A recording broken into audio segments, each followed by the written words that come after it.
उन्हें ये मुकदमात फैसले करने चाहिए या नहीं, ये मेरी ज़ाती राय है। पाकिस्तान तहरीक इंसाफ की नहीं है और खान साहब की कल तक हमें इल्म होगा कि खान साहब की क्या राय है।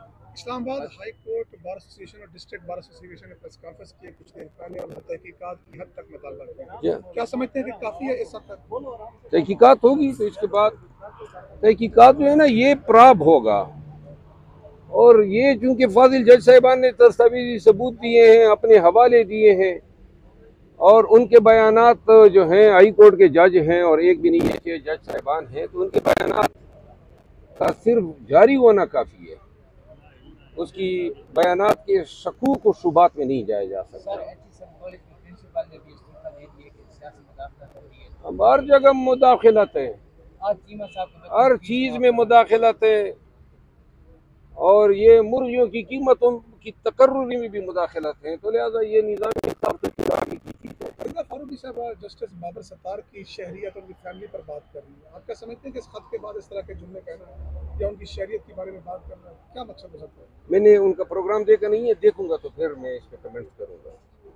बाबर सत्तार साहब एक ऐसे जज हैं जिसको मैं कहूँगा कि हमारी अदलिया में एक जिम है, और उनकी क्रेडिबिलिटी, उनकी ज़ात, वो हर किस्म के शख्स से बालातर हैं। जब से जज बने और जज बनने से पहले बतौर वकील हम उनको जानते हैं, तो लिहाजा बाबर सत्तार साहब की ज़ात पे उंगलियां उठाना, बिलखसूस ये डिप्टी कमिश्नर और एसएसपी को सज़ा देने के बाद, तो ये मेरा ख्याल है कि मुनासिब फेल नहीं है। पीटीआई का स्टैंड क्या होगा इस सारे मामले के बाद?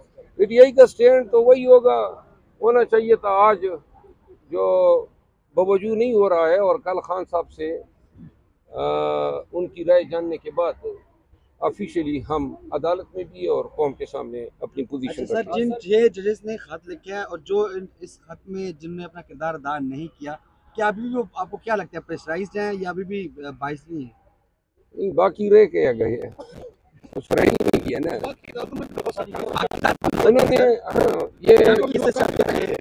जी बिल्कुल, ये इससे पहले ये एविडेंस आई है लाहौर हाई कोर्ट के हवाले से, और मेरा ख्याल है कि ये बारिश का पहला कतरा था, आ गया। आप देखिए दीगर हाई कोर्ट से भी शायद इस तरह के खतूत आना शुरू हुआ।